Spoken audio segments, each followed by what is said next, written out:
Quand on vit chez une personne de 88 ans, il y a des moments de pure absurdité administrative qui montrent à quel point, quoi qu'on vous dise, le système est organisé tout entier pour bannir de la vie sociale les vieux encore valides et les obliger à aller en maison de retraite où on pourra les abrutir de médicaments tout en leur prenant leur argent à la source pour le réinjecter dans l'économie. Car quand vous écoutez en privé les jeunes macroniens qui ont fait HEC, ce qu'ils pensent, et ce qu'on ne dit surtout pas dans la presse, c'est ça, c'est qu'il s'agit de ratisser l'argent qui dort, en général, et pas seulement par la maison de retraite, par toutes sortes d'incitations à la dépense quand on n'a pas pu le récupérer par la taxation. Le discours officiel va dans le sens du maintien à domicile, mais pour vous montrer que la pratique va dans l'autre sens, je voudrais vous citer le cas de la fibre. Oui, la fibre optique qu'on a installée dans l'immeuble de mon hôte en banlieue il y a 3 mois, et désormais c'est le défilé des offres commerciales, parfois jusqu'à 2 représentants de la même firme, souvent à la porte des vieux avec un bloc-notes.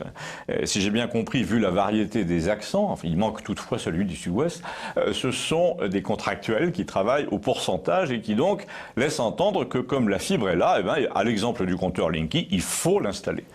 Je précise d'abord que la plupart des vieux seuls de milieux aisés, comme le monsieur dont je vous parle, un ancien médecin, ont l'ADSL depuis 10 ou 15 ans, ils sont au téléphone sur IP, donc ils sont des clients potentiels, mais quand vous les interrogez, ils ne voient pas du tout l'intérêt de la fibre. Il n'y a plus que les enfants et les autres qui consultent l'Internet chez eux dans leur appartement et le téléphone fonctionne bien. Alors pour inciter nos vieux solvables, je veux dire, parce que les autres, les insolvables, n'intéressent pas le système, pour les inciter à s'équiper, on leur fait miroiter une offre télévision mirobolante dans le genre Netflix, exclusivité sportive, vous pouvez enregistrer 2 programmes pendant que vous en regardez un 3e.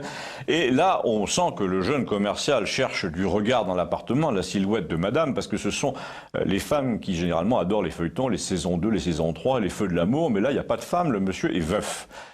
Bon, alors il faut dégainer le dernier argument, et on voit bien que le commercial fait la mort dans l'âme, parce qu'il aurait bien aimé caser son abonnement à 47 € avec Canal+ et l'option presse, mais non, le monsieur ne lit plus, ne regarde plus la télé, il fait des sudoku, que voulez-vous, or il n'y a pas de chaîne sudoku. Alors on lui dit, argument suprême, la fibre c'est moins cher, 5 € de moins par mois, et en plus l'installation est gratuite. Alors là, pour l'entourage, c'est l'enfer parce qu'à lui seul, cet argument balaie tous les autres. C'est moins cher et c'est gratuit.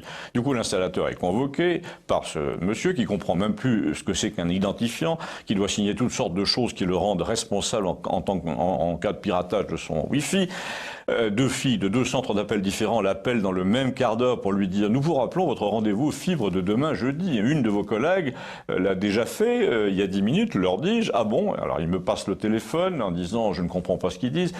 Et là, j'ai comme un pressentiment funeste, j'appelle son fils pour lui demander « Tu es sûr qu'il a compris qu'on lui posait la fibre jeudi ?» Mais oui, à 10 h, et il me renvoie le SMS à l'installateur.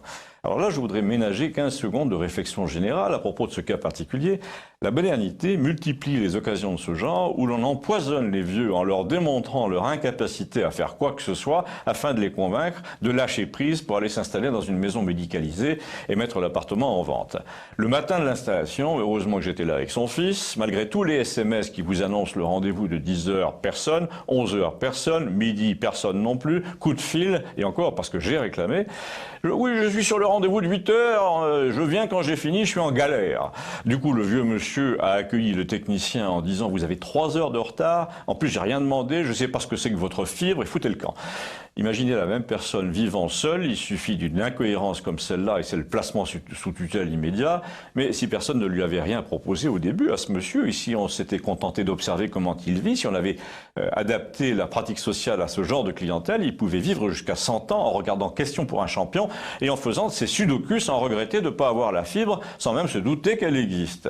Donc quoi qu'on vous dise, le déséquilibre qui affecte la vie des vieux quand ils abordent le grand âge est principalement dû à ce qu'on essaie de leur vendre, non pour leur simplifier la vie, mais pour profiter de leurs ressources. Comme dit son fils, en fait, le système n'a rien à foutre de leur fragilité.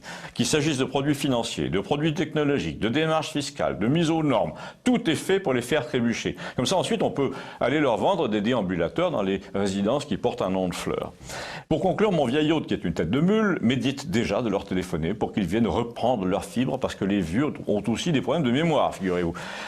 Si tout ça réveille des souvenirs chez vous, si vous voulez le signaler à vos amis, écrivez-moi, écrivez-leur. Merci.